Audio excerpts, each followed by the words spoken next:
League of Legends shows us its new facelift, SkyForge gives us a bit more insight on its backstory, and Firefall is preparing the road to launch?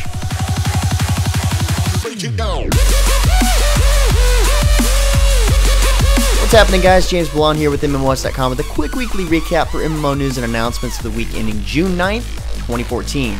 Not a lot of game update news this week, but we've got an overload of E3 trailers and beta dates. And starting it all off, our first bit of news has to do with this awesome, yet sad, World of Warplanes E3 trailer. Wargaming always makes a big showing at E3, and this year it's all about Warplanes and Warships.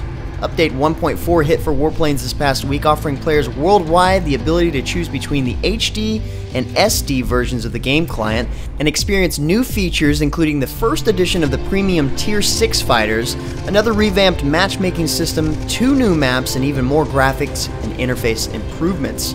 Wargaming separated the client to the HD and SD clients to offer players who have the high-performance computers to take advantage of the HD version, but at the same time offer an optimized SD version that runs better on average computers and doesn't take up the hard drive space. Warship also takes the sad but awesome route with their E3 trailer, tying in the same picture that washed away in the Warplanes trailer. Let's see what you did there. With E3 in full motion, we should have some new insight on what's next with World of Warships. Keep an eye out at MMOHuts.com for all kinds of E3 highlights and news posts. Now, on a similar note, I mentioned last week War Thunder launching on the PS4, June 3rd. With that, they put out a new PS4 launch trailer promoting the game's visuals and cross-platform gameplay, matching console players with the existing PC community. On top of that, they've also released a trailer and series showing off Japanese aircraft, and also posted a nice historical piece to go along with it. But enough with the war game news. SkyForge showcases its backstory in a new trailer you see playing here. And the story goes, Aelion is one of SkyForge's beautiful and amazing planets, until the god and protector of Aelion disappeared, leaving the planet vulnerable to countless armies of invaders trying to claim Aelion for themselves. Now, I've got to admit, the game looks really good now that we've seen a little bit more of the gameplay, and it's probably time to say that the hype is real. Apparently, you can already sign up for the beta on their website, even though we don't have a date for it just yet. They are at E3, so hopefully we can get some more news on all of the kick-ass games coming from my.com pretty quickly. Next up, Archlord II has also posted a new trailer showing players the connection between Archlord and Archlord II, just in time to kick off the closed beta, which started this past week.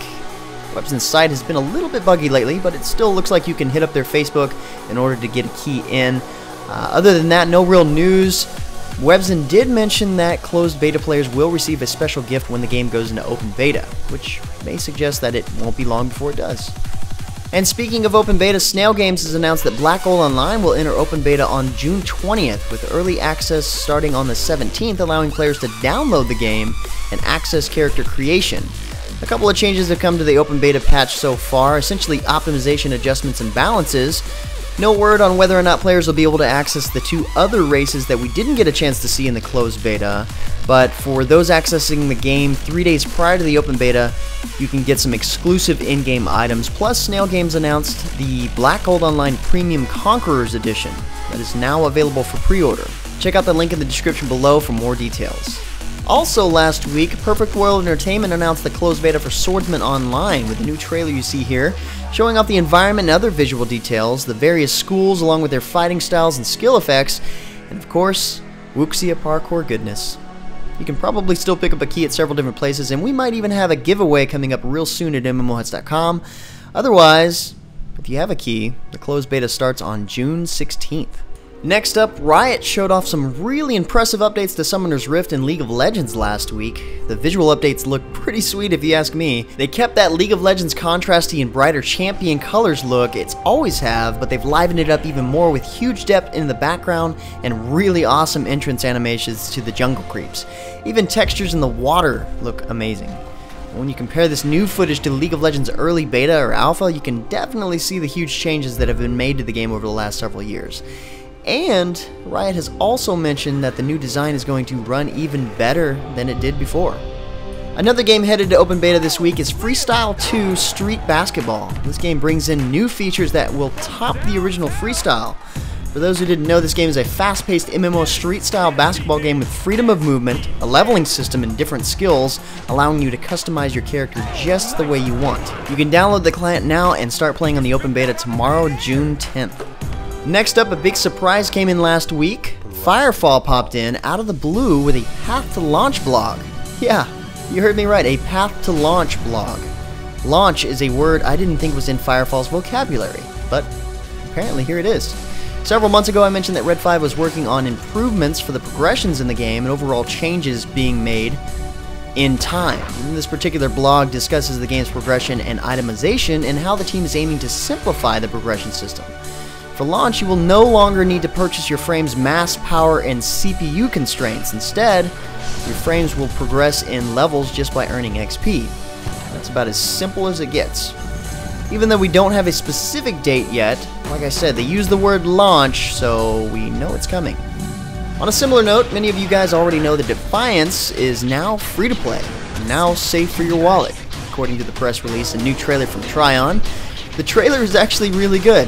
The game itself, in my opinion, is even better. And if you want to see what it's got to offer before making the 14 gig download, check out my latest first look on Defiance, which is now free to play right here.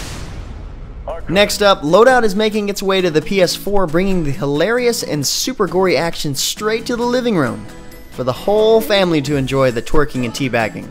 On top of that, Edge of Reality released Update 4.0 for Loadout that lets players create private matches that can be played with anywhere from 2 to 8 players or against bots if you're a noob.